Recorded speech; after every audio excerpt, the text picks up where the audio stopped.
Summer's a gift. The gift of days that last a little longer. A brighter state of mind.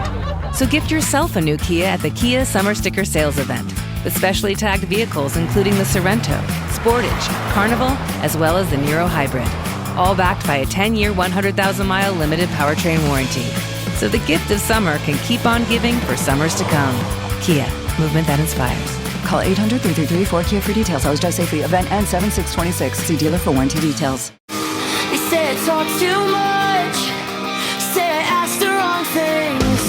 But if the truth feels weird, then I'm pulling that string. So quote me, it's probably nothing. Just ask me questions, yeah, that's my thing. Laughing through chaos, digging through lies. If it makes you uncomfortable, I'm doing it right. So quote me, it's probably nothing. Say it too loud, now it's stuck in your head. If this all goes wrong, just remember I said it's probably nothing.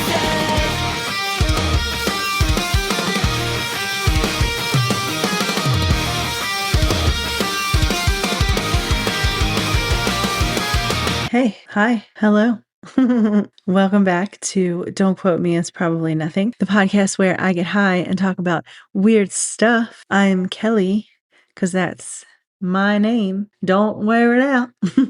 I'm so sorry for this. Also, sorry for being away for a really long time. I had to take a break to do stuff, Anyway, I'm super duper excited to be back. So excited you have no idea. And obviously, I'm going to talk about aliens because I haven't talked about aliens in a little while and I need to talk about it. I need to say the word alien 50 million times. And then I think I'll be okay for a little while. Also, I know I said it in the beginning, but if you're new here, I'm going to say it again. I'm high. That's why I laugh at myself and do the things that I do and say the things that I say. So enjoy it, please. Even if you don't enjoy it, you can still be like, yo, listen to this podcast. This girl is wild. For sure. And also, I wanted to say thank you for the people who messaged me and had kind things to say. I thought it was super duper duper nice and I appreciate it. And I'm super grateful. And I was going to say for friends, but I kind of can't call you friends because I've never met you, but we can still be friends for sure. Speaking of friends, you know what I think we should bring back? The pen pals, when you would write people letters and send them out. Can we start a pen pal thing? I don't want to call it a fan club, because there's probably only one of you out there. But anyway, yeah, I want to write letters. So I'm going to I don't know, I'm going to come up with a way that we can send handwritten letters to each other and maybe play past maybe I'll get a little alien, and we'll just ship an alien all around the world, kind of like Flat Stanley. And he's going to go all over the world, but it's going to be a little alien. This sounds so fun, guys. So let me know if you want to do it. If you want to do it, we will do it. I don't know how, but we'll do it. We will. Also, welcome to my brain and what it sounds like when I come up with a super cool idea while I'm in the middle of doing something. That's partly why I started. I start so many things and then I don't finish them. I think there's something wrong with me that has a name, but I don't know what it is. One, because I'm super duper high and I can't think straight. Two, because I'm probably going to get it wrong. Because there's a bunch of things wrong with me that I think is wrong with me. This is going to be a wild episode. Also, if you hear an echo, and I'll try to edit it out, it's because I'm in a room by myself. I'm not in my bedroom anymore. When it was in my bedroom, I feel like I had clothes everywhere to absorb the echo. But now that it's in a room by itself, there's literally nothing in here but this desk, a little tiny bookshelf, and my makeup vanity, and that's it. Bigfoot is in the closet because I didn't bring him out yet. He's all black, and I'm gonna get him painted, I think, with the podcast name. I don't know. I haven't decided yet, but I'm gonna do something super duper cool with it. And then also, we're moving, hopefully. So I can't decorate my podcast room yet, but it's going to be the coolest room ever. I think I talked about this before. There's going to be so much cool stuff everywhere. And then I'll just do video all the time. You know what? I'm going to be on Netflix. You're going to see this podcast on Netflix one day and be like, yo, she's wild. How is she even on Netflix right now? speaking of Netflix, so there's a show on there called Funny AF with like Kevin Hart's doing it. And I haven't watched it yet. I don't know if I will, but I actually applied to be on that show. Like I sent in my video and everything. And like, because a couple people sent me the link and they were like, dude, you have to apply to be on this show. And I didn't get picked, if you couldn't tell. I'm not in there doing funny stuff. But I also applied to be on Traders and they didn't want me, I guess, but it's okay. And then I applied to be on Survivor and also Deal or No Deal Island. And I don't think I could be on these islands and survive, because I don't know. I just don't know if you know what? That's a lie. I could. I so could. Mentally. Physically is a different story, but mentally I could survive out there. I'd be like snorkeling out there and fishing. But anyway, I'm recording this in a completely different app than what I'm used to, so I don't know how long I have been babbling for, so my bad. Hopefully it wasn't like forever. It feels like I've been talking to you guys for an hour, but maybe I wasn't. So we can do the episode now. So, obviously, I'm talking about aliens because I think I already told you I was talking about aliens, but yeah. So before I talk about what I'm going to talk about, we're going to have a little alien abduction 101. Even though I'm pretty sure if you're listening to this podcast, you know like what an alien abduction is and stuff like that. An alien abduction is when an alien abducts you. I actually don't think that was as funny as I laughed. But anyway, like with alien abductions, like they usually all like have things in common. So like one of the big ones is missing time. Someone could like be driving or walking or camping a lot, because it happens in the woods a lot. But anyway, they're just like minding their own business is what I'm trying to say. And then next thing they know, like some time has passed and like sometimes it could be minutes, but sometimes it could also be hours. And then they get home like way later than they should have. And they have no clue why. What if they were abducted by aliens? Like earlier today, I was playing a game and 5 minutes went by really fast. What if I was abducted by aliens for those 5 minutes and I don't remember? Do you think that's like what it could be like? You're just sitting on your couch, living life, and then you get beamed up to the sky and then they do whatever and you go back down and that's that? It must have been a quick visit. Obviously, if it was only 5 minutes. Anyway, when people are abducted, they also, I may have said, hold on. I don't know what accent's about to come out. I'm really, really super duper high. In case you needed a reminder, I'm not usually this bad.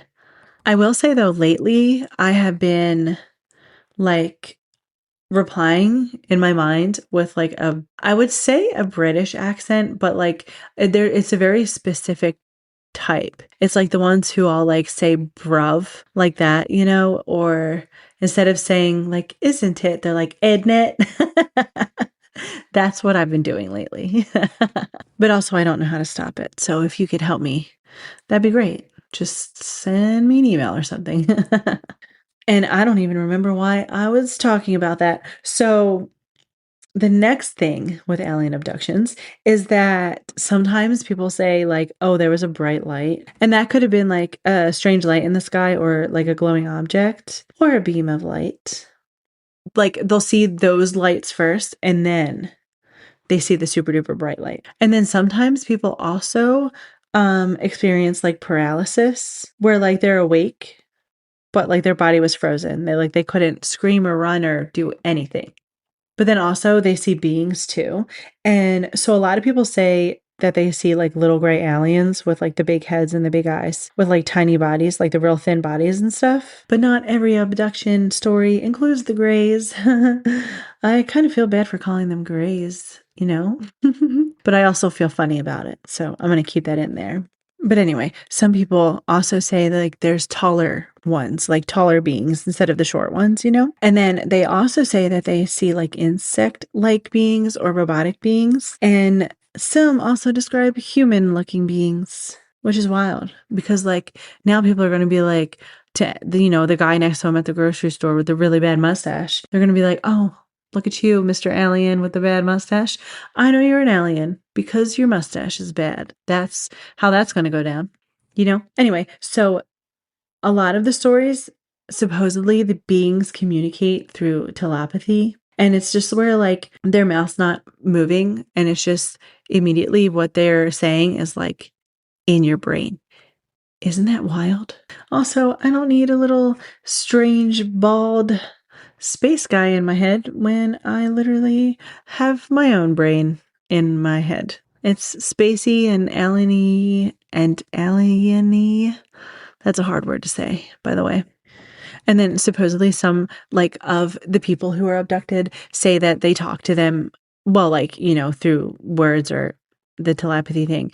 And they're like, they say stuff like, oh, do not be afraid, you know, which the only person I want saying that to me is Jesus, okay? I don't want an alien saying it. Because I'm going to be afraid, maybe. But a lot of the people claim that like they were taken somewhere, and there's always like a surgical, like the steel tables, there's always one of them involved in like a lot of these abduction stories.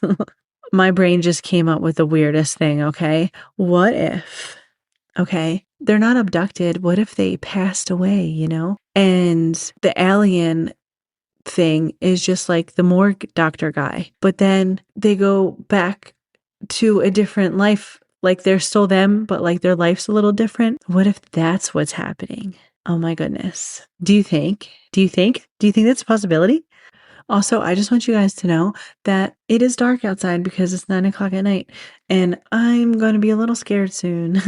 So if I take a break, obviously I'll tell you that I'm taking a break, but it won't feel like I'm taking a break because I will be back 0.2 seconds later. But they also like say it happens super quick too. Like 1 minute you're doing whatever you're doing, and the next thing you know, you're laying on a table and it's bright and you got weird aliens looking at you. They're all like, hey, welcome to space. Another one that they talk about is like implants. So some people will be like, oh, they implanted something in me, you know? And they'll say it's like, oh, it was in my ear. Sometimes they say like the leg or arm too, I think. Or like that they had like a strange mark or a bump or something that like just felt like it didn't belong there, you know? Would you ever see those movies? Like, what just popped in my head? In Stranger Things, whenever was it the Demogorgon? Yeah, maybe. Whenever it was near and he would get like the goosebumps on his skin, he would immediately like put his hand to the back of his neck. What if that's how the people find whatever it is they're finding? They're like, I don't know, something happens that like reminds them of the alien and they immediately touch something, you know, like whatever it was that was implanted. Not subconsciously because they actually touch it, but I think you know what I'm trying to say. And then on top of the implants, some people say that there's like marks, and it could be like bruises or scratches or like these weird scoop-like marks, which I don't know what they mean by that because I'm picturing an ice cream scoop. But yeah, those like marks, or sometimes they'll wake up with just like something like hurting in their body, and they'll be like, "Oh man, like, you know what? What if all the times I woke up and my hip was bothering me, it was aliens? What if that?" You know, I don't want to speak about aliens. I mean, I do because I'm talking about aliens, but I mean, like, I don't know why I just said that. Hold on, let me pause. My brain is getting a little weird, so hold on. Okay, I had to sit and stare off into space for a second because my brain was moving so fast and the words couldn't come out because I was picturing of like 3 different stories were going on at like the same time in my mind, and I was trying to tell one of them, but it was hard. Okay, so what I was going to say was, because for some reason whatever I just said made me think of this. I had a dream last night, and I think I was lucid dreaming, which I don't do often. But the only reason I think I was is because I knew that I was dreaming, but I didn't say anything out loud. And you want to know what? My dog was in the dream with me, and I'm wondering if she was lucid dreaming too. So we were at the house that I grew up in Briarcliff, if there's any Delco people listening to this. And if you're from Briarcliff, hello. Anyway, so I think she was in the dream with me, and we were doing laundry, which was wild. Not something I want to be doing when I'm lucid dreaming. Okay. And anyway, I took Bert out back for a walk, and it was like a row home. So you walk out the back door and it's all concrete, like all road, driveway, and then where you park, and then the driveway. And then we had like a little patch of hill that had grass on it. But anyway, I had Clarabelle up there, and she didn't want to come down, so she plopped over like a little hot dog, and I just drug her down the hill. She just gave me this weird look, like, how dare you? How dare you do that? And then I woke up, and don't you know, she gave me that same look. So I think she was in there too. And she's probably like, girl, it's the last time I dream with you. But anyway, back to all of the marks. So some of the people say that like the marks would appear when they would like see the strange lights or have a dream, or like the missing time, or like being taken, like all of that stuff that I just told you. If they experienced any of that, that's when the marks would appear after that. And then some people have memories that come back later, which is also a huge part of abduction stories, because they'll be like, oh, I don't remember everything. Like, I was there and then I came back, but then they end up remembering like later down the line, or they'll have like nightmares or flashbacks or something. And like, do you know some people actually go to like a therapist for that? Because it's probably traumatizing. Yeah, that makes sense anyway.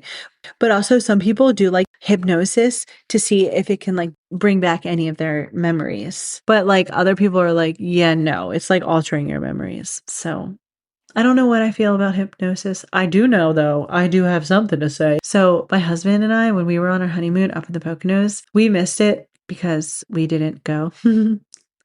Anyway, so they had like this entertainment there, and they had like a hypnosis guy. And another story just popped into my head. So I'm going to tell you about that real quick. Okay. So my father-in-law gave me a joint for our honeymoon, like for our wedding, on our wedding day. And I was like, this is great. I'm going to bring this up the Poconos, but I'm the only one who smoked. So that whole entire thing was for me. And I didn't want to smoke it when we left the room. And then I got to the dining area, the restaurant place. And I was like, okay, I think I do want to smoke this. So I, like an idiot, smoked the whole thing. The whole thing. Saying it one more time. The whole thing. And right now I take like 3 little hits and I'm good for an entire day. Okay. I'm literally a lightweight with anything. Weed, alcohol. I can't even take Benadryl because it knocks me out for like 4 days. Okay. But anyway, so I got really, really, really high, and we were sitting there and they had this little like bar area, and my husband got a soda and I got a water because I was super duper freaking thirsty. And there was like, they had these appetizers and stuff for like happy hour or something like that. And it was like, they had for like fresh fruit, raw veggies to like dip in ranch and stuff. And then like other little things. I don't know why I just told you all the appetizers they were having. But anyway, so we're sitting there by ourselves. I still feel really bad about this, by the way, but we're sitting there and Jim's like enjoying himself. And some guy's over getting his, like, putting food on his plate or whatever, and he ends up dropping a piece of broccoli, and it was like, I saw it in slow motion. So like, I was watching him so hard, okay? I don't know why. And like, and I ended up like having tunnel vision with it too. I heard nothing that was happening around me. So he picks up the broccoli and he goes to put it on his plate. But what he did wrong was he let go of the broccoli too soon because he wasn't paying attention. He was looking for what he wanted next. He lost eye contact with that plate, okay? And he let go of the broccoli and it hit the edge of his plate and bounced on the floor, but like in slow motion, okay? And I don't know why. I think what I thought was funny was that like his eyes got really wide and he looked down at the broccoli and then like picked his head up and like slowly looked around him to see if anybody noticed him drop the broccoli on the floor. Cause I bet he was pretty embarrassed. He was probably like, I messed it up. I was about to score a touchdown and then I didn't. I was, what's his face? What was his name? Was it Deshaun Jackson, number 10 for the Eagles, was running for that touchdown, and right before he got into the end zone, he freaking spiked the ball backwards like an idiot. I was so pissed. I was so pissed when he did that. And I think, if I remember correctly, it cost us the game, by the way. But anyway, I don't really watch much football, but I remember that because it really pissed me off. Anyway.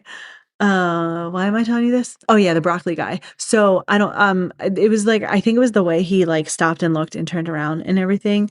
And I literally laughed so hard for a good 20 minutes. And my husband's like, what are you laughing at? And all I could say was, he dropped the broccoli. He dropped the broccoli. And I feel like a butthole because he was embarrassed. You know, I wasn't saying it loud or anything. I was just like laughing really hard. And I'm not a loud laugher. If something's really funny, I do like the shoulder shake thing because I can't breathe because I'm laughing so hard. So I don't know why he was embarrassed, to be honest. I was pretty messed up though. But anyway, I told you all that and I don't even remember what I was talking about before that. So hold on. I have to go back and listen to it. Oh yeah, the hypnosis guy. So apparently that night, some hypnosis guy was there and he hypnotized some guy to make him think he had a dildo in his butt. And apparently it was really funny, but we didn't see that. So yeah, that's what I wanted to tell you about hypno guys. But anyway, on that note, I think we should talk about alien abduction cases. So the first one that I have to talk about is obviously Betty and Barney Hill. And I think I'm pretty sure that I talked about this way back in the beginning when this cool podcast was a little bitty baby podcast. I think I did mention it then, but I'm going to talk about it again. So this happened in September of 1961 in New Hampshire, and it became one of like the most famous UFO stories, well, alleged alien abduction stories in America. And I hope when I said that you pictured that scene from White Chicks when he's like, "Dear Mr. Royal Hampton, I am a white woman in America." Also, fun fact, I have said a few times that I am the queen of misheard lyrics, song lyrics, you know. That happens a lot. But I'm also just the queen of misheard words because I thought that they were addressing the letter to Mr. Lyle Hampton.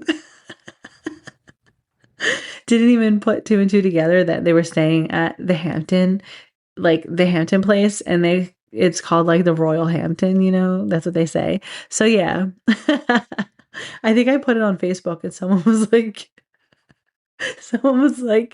it's Royal Hampton, you idiot. Oh man, good times. But anyway, so Betty and Barney Hill lived in Portsmouth, New Hampshire. Also, it could possibly be Portsmouth because it's spelled Portsmouth. But I'm going to say Portsmouth because I'm thinking of Plymouth Rock and Plymouth spelled like the same way, you know? So anyway, so Betty was a social worker and Barney worked at the post office and they were married. Obviously, they both had the same last name because they were married, not because they were brother and sister. Don't know why that just popped into my brain. They also were super involved in their community and they were also active in civil rights work. So like they were just like your normal everyday people. They weren't like trying to get famous and stuff like Balloon Boy. Well, Balloon Boy's dad. We shouldn't blame Balloon Boy because it wasn't his fault. What was I talking about again? Oh, yeah. Betty and Barney. So on the night of September 19th, they were coming back from a trip that they took in Canada. And they went through places like Montreal and Niagara Falls. And they were heading back home to Portsmouth. And it was late and they were super tired. And they were driving through the White Mountains of New Hampshire. And then they saw a light in the sky. And at first they were like, oh, it's probably a star or like a planet or something, you know? Maybe not. But something weird appeared. Okay. I doubt they were driving like zip plane. I don't even remember what that's from. I just remember I used to say it a lot when I was little. Anyway, so according to Benny and Barty, Bart and Benny, what? Betty and Barney. According to them, the light was like moving really strange and then it changed direction. It got closer and they stopped like more than once so that they could look at it. And Betty supposedly, well, not supposedly, Betty reportedly watched it through like binoculars. And Barney, who had served in World War II, was super familiar with aircraft. So he like was trying to figure out what he was seeing. And then so at one point they pulled over and Barney got out of the car with the binoculars to like look more closely. And he said that he saw a craft that had figures inside. And then later descriptions say that he saw that he had that he saw humanoid figures looking back at him. And then Barney was like, he got super duper scared and then he ran back to his car and then they drove away. And they also said that they heard like a series of buzzing or beeping sounds. And then after that, their memory became unclear. And then it wasn't until later that they realized that like something was wild, you know? So they get home around like dawn, but they could not account for like 2 hours of time, like roughly 2 hours. And then they also realized that they were like further along their route that they were driving than they remembered being. And like in many accounts, they are said to have come to around like 35 miles down the road from when like they saw like the strange things, you know? But also, how slow are you driving if it's taking you like up to 2 hours to go 35 miles? My guy. I mean, I get it. You know what? It was in the 60s. Did cars go that fast in the 60s? Oh, you know what? I think I'm thinking of the 20s, actually.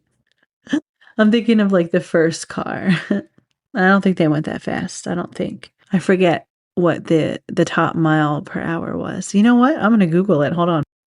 Well, I was off by many years. I thought the first car was made in the 20s. Maybe the first battery car or something, or gas car maybe, or I don't know.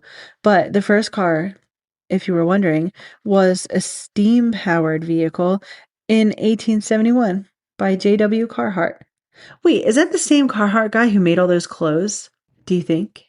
But anyway, I think they must have been driving super duper slow at a very slow speed. So when they got home, they noticed like physical details that made everything like even more stranger, you know? So Betty's dress was reportedly torn and stained, and Barney's shoes were scuffed, and a binocular strap was damaged. And their watches had also stopped working.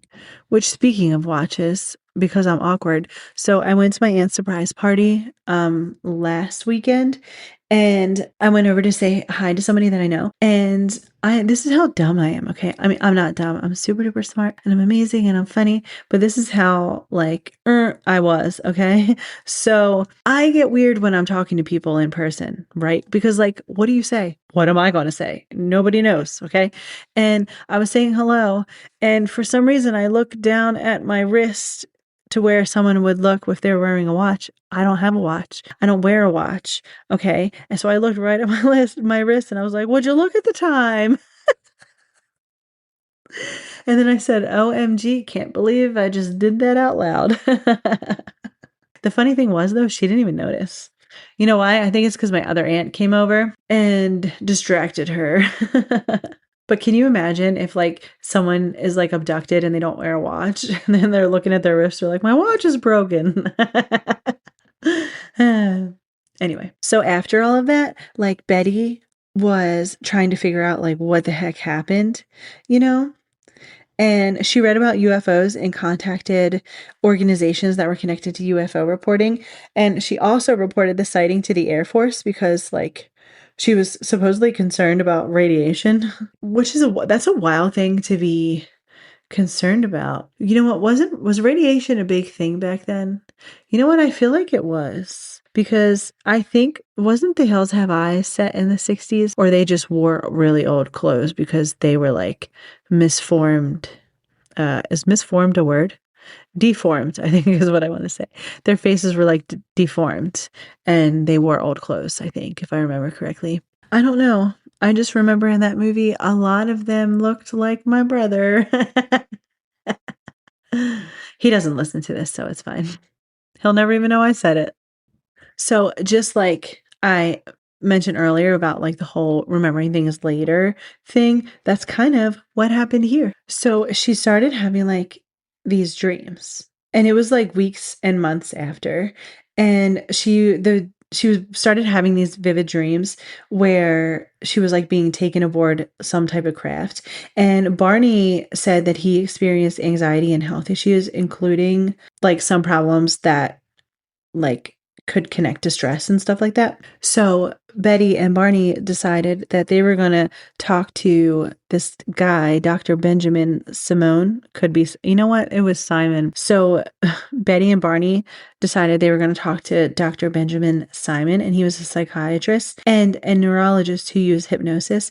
And this is like wild because while they were under hypnosis, they gave a more detailed account of what they believed had happened like during that missing time. So they described being taken aboard this craft with non-human beings, and they said that they were separated and they were examined in like this room that had curved walls and a table with lights, and like there were medical procedures involved, you know. And Betty said that samples were taken from her body, including her hair, her skin, and nail clippings. And she also described like a painful procedure involving a needle inserted into her abdomen, which she believed that like she thought was like some kind of pregnancy test or something like that. And then Barney said that he was also examined and that it included like his body, skin, and reproductive areas. And the details vary like depending on like the retelling, but they were basically both the same in that they were taken aboard, separated, examined, and then returned. And it's funny that they like examine his reproductive areas because they're probably like, what the heck is this thing? Because if you saw Scary Movie 3, then you would know that aliens pee through their finger. Duh. So Betty claimed that during the alleged abduction, she asked them where they were from, and then she drew a map that she said had been shown to her while she was like aboard the craft. And years later, a woman named Marjorie Fish studied the map and suggested that it matched stars near the Zeta Reticuli system. I don't even know if I pronounced that right, but maybe. And this was like a huge part of the UFO community's like interest in this case, because like if the map actually matched like an actual star system, then like Betty had to have seen something that she could not have known, you know what I mean? So this case ends up like reaching the Air Force through Project Blue Book, which sounds an awful lot like Project Bluebeam, you know? And that's funny because what if the Blue Book is the outline for the blue beam? You know what I'm saying? Did I say beam or bean? But anyway, Project Blue Book was the U.S. Air Force's program for investigating UFO reports at the time, and it investigated thousands of them during its years in operation. You know, if people see a UFO, does anybody call anyone anymore? Like, I know there's some stuff going around TikTok where there's like, it could be AI, but like UFOs and stuff like that in the sky. Well, they want you to think it's AI, but it's probably real. But I've never seen one. I don't want to say yet. I don't want to see one. But why am I saying this? Oh, yeah. Do you think it's just because like people don't have to call anyone to report it because they just post it on TikTok? You know? Anyway, so for Barney and Betty, the Air Force actually didn't conclude that the aliens had visited them. Later, they were like, oh, it was natural causes. And then they mentioned Jupiter as an explanation of what they saw in the sky. But also, if it was Jupiter, why would both of them be scared, you know? So Barney and Betty actually like became a little bit famous after this happened. It was like some years later though, because a Boston newspaper covered it in 1965.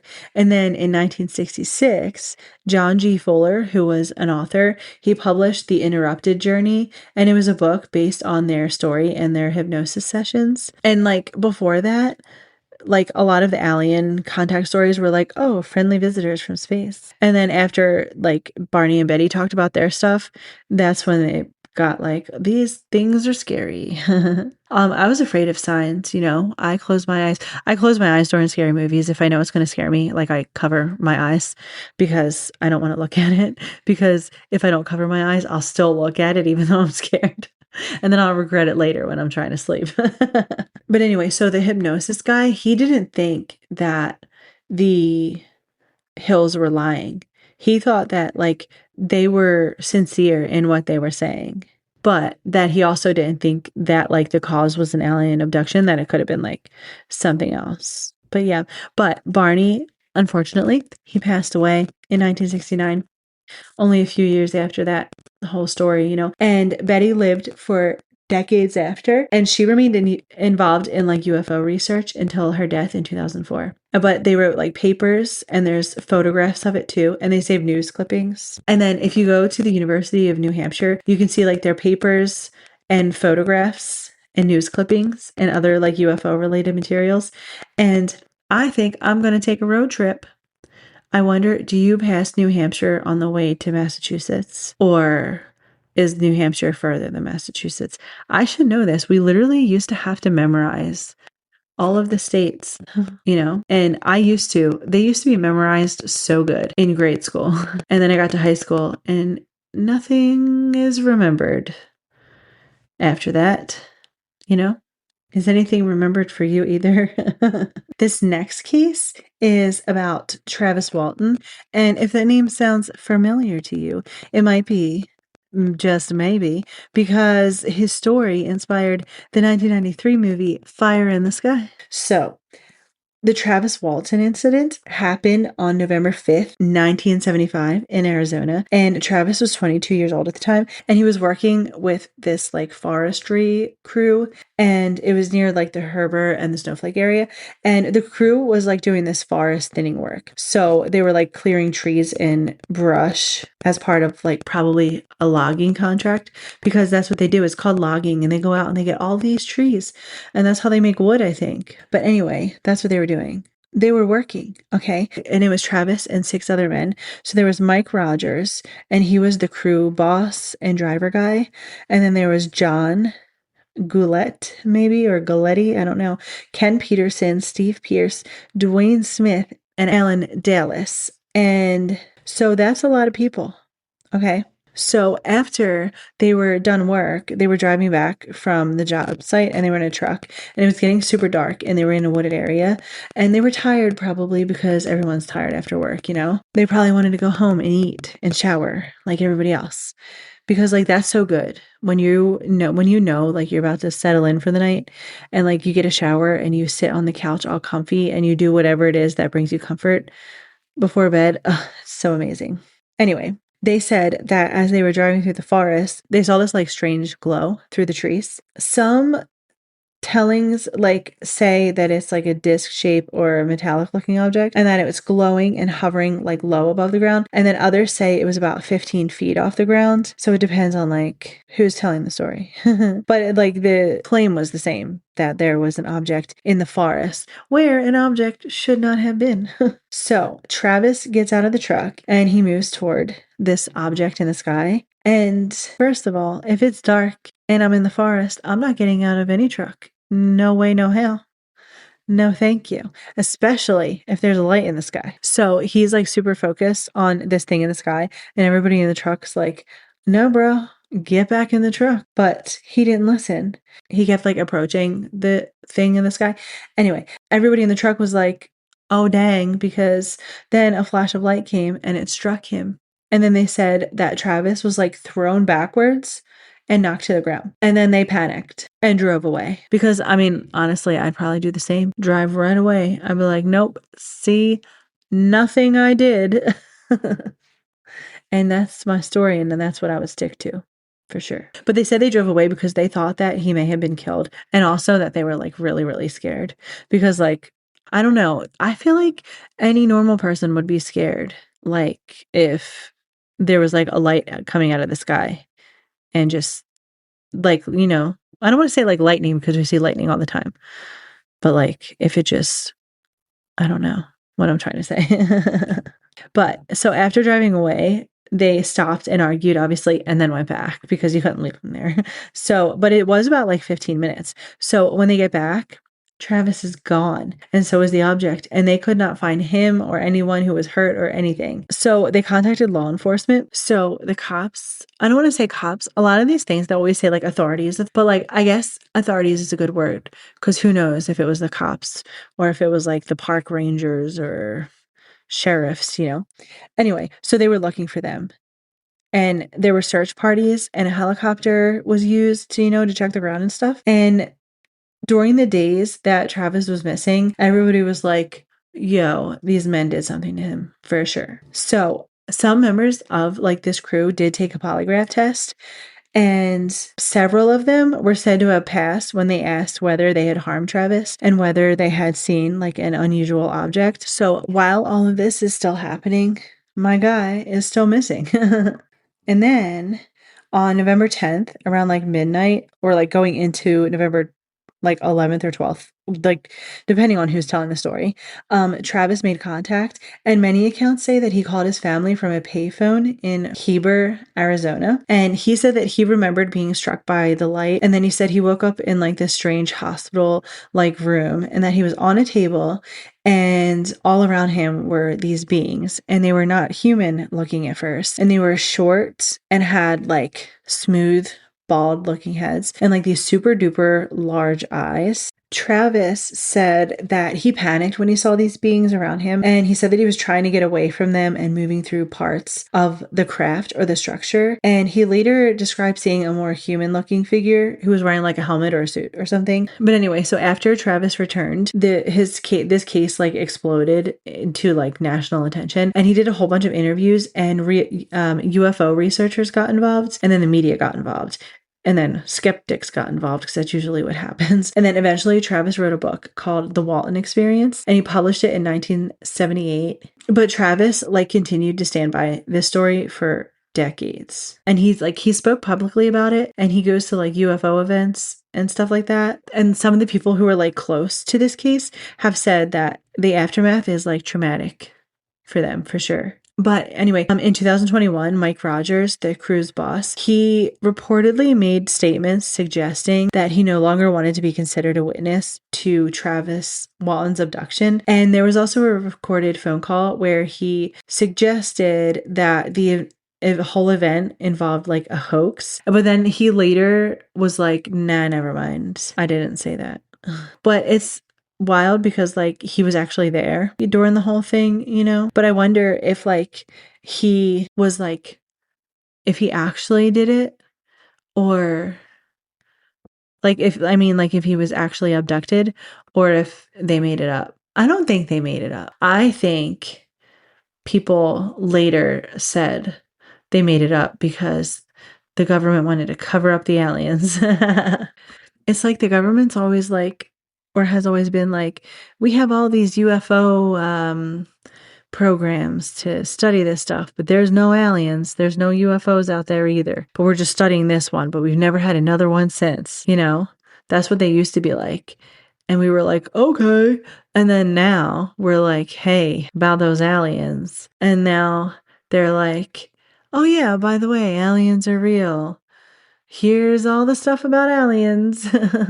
So now they're going to show us all of the aliens, and we're not going to know what's real or not, you know? After telling you that story, I remember hearing it on a podcast before about like a whole bunch of aliens and stuff, but I also think I did an episode. Like, I know I did the Barney and Betty case, but I'm pretty sure it was the same episode that I did this one as well, that I just talked about. Do you think I pulled up the wrong notes and I'm reading you? I'm doing the wrong thing here. I'm still going to roll with it though. We'll find out, I guess, maybe. That was a really old episode though that maybe not many people listen to. So there's that. I mean, I guess it's still not the same because like my little rambles aren't the same, you know? Do you guys like my rambles, by the way? I know one person before was like, I love your rambles.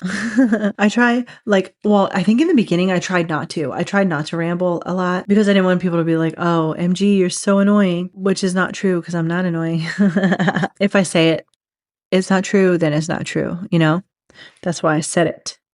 But anyway, I think I'm going to tell you one more because like I said, I don't know how much time I've taken like doing this. I do know that I came upstairs, it was like 8:43 when I said that it was getting dark out, and I don't know how much time happened then, but it's been over an hour since then. So yeah. And I just started, okay, so the reason why I'm not rushing through this, but the reason why is because it's super duper late at night and I like to record early in the afternoon, but it's been a while since I've been in my recording routine, you know? But anyway, I started playing this game called Infinity Kingdom and I love it. It's so cool. Okay. You build these kingdoms, you have your own little kingdom, right? You're a lord. Right now I'm like a knight level 2 because I'm not that great. But so like you're like this little lord, and you kill these gnomes, or as one of the guys I met on there, he calls them gnomes, and I literally me and my husband both play, and we'll be like, let's go kill some gnomes. But anyway, so yeah, we started playing that game, and that's what I want to do. I want to go lay in bed and play this game that brings me much joy. But anyway, let's talk about the Pascagoula abduction. So there's these two men, and their names are Charles Hickson and Calvin Parker. And this happened on October 11th in 1973 in Pascagoula, Mississippi. And it was along the Pascagoula River, obviously, because they're named the same thing. But anyway, so most reports say that Charles Hickson was 42 years old and Calvin was 19 years old, which, do you think they were related? Because that's odd ages to be hanging out. So Hickson was older, and he later became like the main person publicly associated with the case. And Parker, because he was younger, he was also like quieter, and he struggled for years with the attention that came after this story. And so that night they were supposedly, I always say supposedly because I think I have to.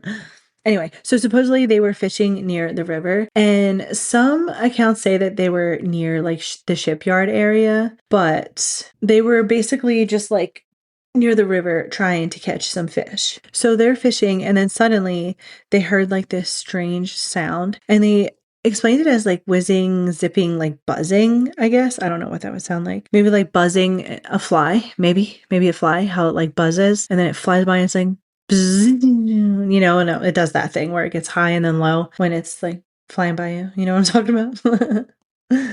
Anyway, so with all of like the sounds that they heard, they also saw lights, which, if I remember correctly, a lot of the UFO sightings that I've heard about, like when they see the lights, it's super duper quiet. You hear like absolutely nothing. But these guys saw, I almost said saw sounds and heard lights. They heard sounds and saw lights. And then they said the object got like even closer and was hovering, and that it wasn't behaving like a normal aircraft. And they said it was close enough that they could see like these strange beings come out of it. And they described them as like robotic looking, and that they had gray or rough looking skin. And they also had like slit features where their eyes or mouths could be, and that they had like claw like pincher hands sometimes. And that they were like floating, or like not like floating, but like their top half may have looked like it was floating because they were so stiff, like a robot. So like only their feet were moving, And so they said that they became paralyzed, but they were conscious the whole time. Like they were aware of absolutely everything. And they said that they were examined, and supposedly the examination lasted like 20 to 30 minutes. And then they were just returned to the riverbank and it left. So they end up getting interviewed by the sheriff's office, and the deputy, he's like a former deputy, Glenn Ryder, which sounds an awful lot like Flynn Rider. Have you guys ever seen Tangled? That's a pretty cute movie. My daughter was obsessed with Disney movies when she was younger, and she would act them out while she was talking to me. She would like, if she had to ask me a question, or I asked her a question and the answer was like similar to what was said in a Disney movie, she would act it out. And I just realized that there might be something wrong with her too. She actually does listen to this, so she might get mad at me for that. Actually, she probably won't. She'll probably laugh. Do you know I'm such a terrible mother that she actually came to my comedy show because I let her? I don't know. I feel like she wasn't old enough yet. She should have waited. She wasn't 18. Well, maybe she was. She wasn't 21. Usually you have to be. I thought you had to be because of the bar in there, maybe. I don't know. They weren't serving alcohol, so it was fine. But yeah. And it was weird telling her a joke about her dad being naked and then having to look her in the eyes. And for the record, she laughed too, so it was fine. She actually laughed so hard she cried. Dang, I just looked back down at my notes and realized I must have really started talking about something random. Also, I paused for a second in between whatever I just told you till right now because I looked in my desk and I forgot I have Belgian chocolate that actually came from Belgium. It is the best chocolate I've ever tasted in my life. You put it on your tongue and it just literally melts in your mouth. It says Milka, Milka, whatever brand that is, I guess. But anyway, so that deputy, Glenn Ryder, so he said that they recorded the two while they were left alone together because they wanted to catch them lying. So basically they were like, if we leave them alone, they'll think nobody's listening and then we can see if they like say anything. But like according to what Ryder said, like his later accounts, that's not even what happened because they said Parker was just still extremely upset. And Ryder said that he was like terrified. And also, if they were faking a story, I don't think they would be really upset about it. They would just have no emotion to it, you know? But the crazy thing is, like, when this all happened, like when they were abducted, like they actually did receive phone calls. Like the police received phone calls from people who said that they saw like all these unusual lights in the sky. So why would they like want to catch these people lying if other people called in like, hey, look what we saw. This is what we saw. And they're like, hey, this is what we saw. And then it took us. But anyway, there was this lady, Maria Blair, and she was a witness. And she said that she saw this strange blue light near the river, like at the same night, but she didn't come forward like right away. It was years later after there was like media coverage on the case. And so the guys, they had drawings made of what they saw. Oh, so this case ended up attracting like national attention. Like the UFO researchers and stuff got involved and newspapers obviously talked about it. Anyway, so according to like a later reporting, they had drawings made of what they saw. And so there's this guy, J. Allen Hynek, whatever. And he is like a big guy in UFO history stuff. So he was an astronomer who consulted for Project Blue Book, and he later founded the Center for UFO Studies. And this other guy, James, was connected with like this. It was like civilian UFO stuff that he did, just like normal me and you being like, hey, let's go look at some aliens. But there, like some people who like have heard this story are like, oh, well, the story changed like since the beginning. And supposedly one of them reportedly said like during the like examination or whatever, one of them said that like he supposedly passed out during the whole incident. And then so some people were like, oh, well, if that's what happened, then how do you remember what happened, you know? So Charles Hickson, he became more public with like the interviews and he appeared on television and he actually wrote a book about the experience. And then Calvin Parker was reluctant for many years to even come forward. And he didn't publicly tell his full version when he released a book in 2018. So people from Pascagoula say that like this is like local legend. So they actually put up a historical marker near the site that was connected to this encounter, and they unveiled it in 2019. So if that don't tell you that this actually happened, I don't know what would. Just kidding. I don't know if it's real or not, but I'm going to go with it is. And I also think I'm done talking about aliens for today. For this one, this was more like alien abductions instead of aliens, but I think I'm done talking for today. It's 10:30 at night. I forgot how long this actually takes me to record these episodes and how long I was actually away from my family doing these. Well, I should probably work it like it's a full-time job and do it during the day hours when I'm off, you know? That would actually probably free up a lot of my time. And also, I'm super duper excited to go lay in bed and play this game because it's so comforting. It's so nice to just lay there and attack people. I don't like it though. I mean, I love it. But I don't like the feeling of attacking people is what I'm trying to say. So that's where I'm going to leave you. But also, I do have to tell you one thing. So I'm going to be making a commercial and hopefully I have it done by next episode so I can play it for you. But I started my own coffee company and it's called Grounds for Conspiracy. And if you go to groundsforconspiracy.com and if you order coffee and when you're checking out, if you put in the code Stay Weird, like just STAYWEIRD, and that's it, you can get 10% off. And there's so many cool things on there. Obviously, my commercial is going to be like super cool with alien sounds and the laser beams and stuff like that. But this is what you get for right now. But there is some pretty cool stuff in there. There's like tea, matcha, you know, that you can mix yourself, that weird whisk thing, you know, one of those. Also, matcha is delicious. And some people think it tastes like dirt. I think it tastes like a good dirt, especially when you get the mint matcha. Oh yeah, that's where it's at. I don't remember why I'm telling you this. You know what? I'm trying to say goodbye. That is what I'm doing. But I do have another thing to say besides the coffee. And that is that I have to give a shout out to the Screaming Podcast Network. And if you go follow them, the Screaming Podcast Network, you know, they have a bunch of cool stuff on there. If you like horror, you should do it and follow them and go listen to cool stuff. And also, you know, there's so many things in my mind that I want to start. Like, I just got real excited because I just remembered the whole pen pal thing. And I really hope that, like, I'll put it together next episode and the pen pal thing, and I'll figure out how we can be pen pals. But like, I don't want to like email people back and forth, you know, like text. I don't want to text. I want to handwrite you a letter, you know, draw a little doodle on there and then mail it. Yes, stamps cost money, but it's okay. What's a couple cents to send someone a pretty cool letter? You know, I'm so excited about this. You have no idea. But why am I telling you this?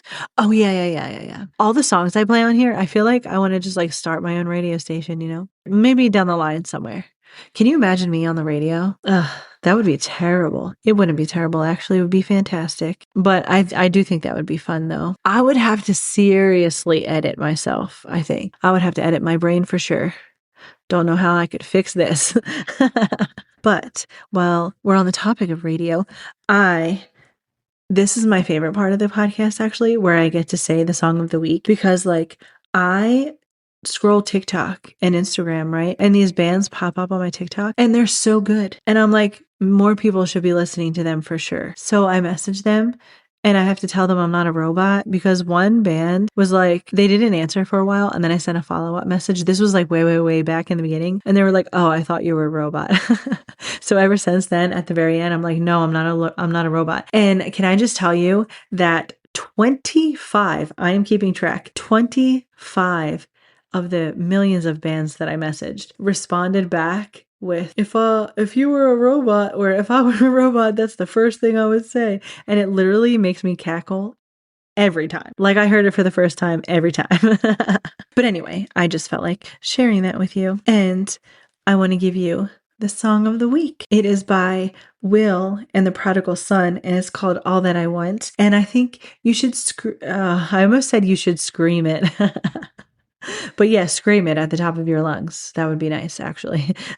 With the windows down. Make sure you got the wind blowing through your hair while you're doing it. It's pretty freeing. Not that I do it very often. Anyway, so yeah, go stream it and listen to it and scream it because it's so good. It's giving me like, I definitely hear like a young Mark Hoppus in there, I feel like. So I think you guys are going to love it. And you should listen to it immediately and then go add it to all of your playlists and then share it with all your friends. I haven't done this thing that I say at the end in so long, so I hope I say it right. Stay weird, stay curious, go be kind to someone for no reason, and go be amazing.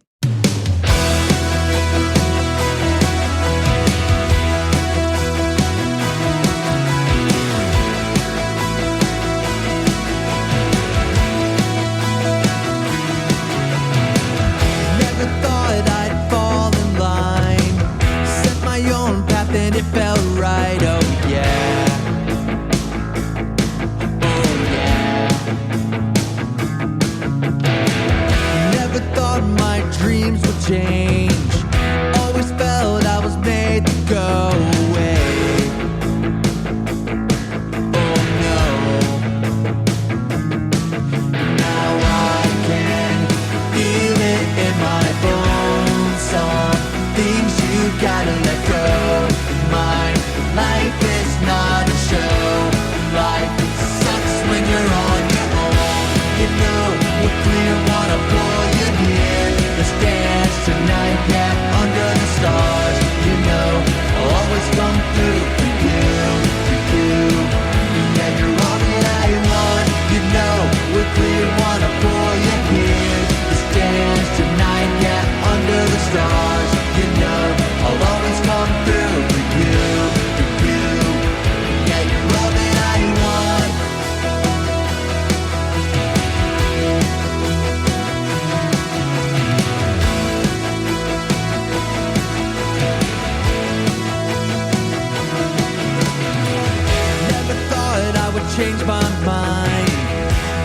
settle what I felt was right. Oh yeah.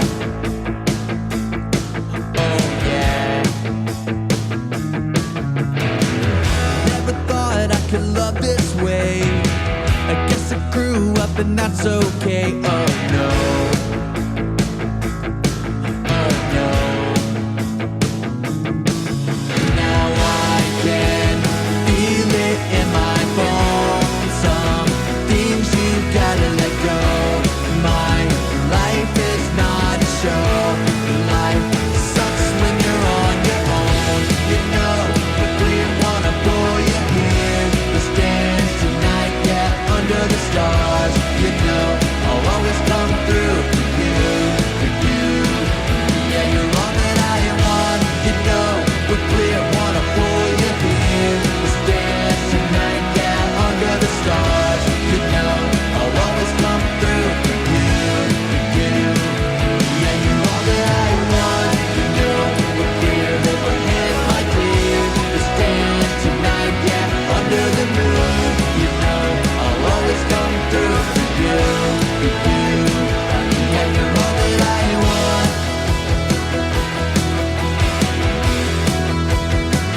Yeah, you're all that I want.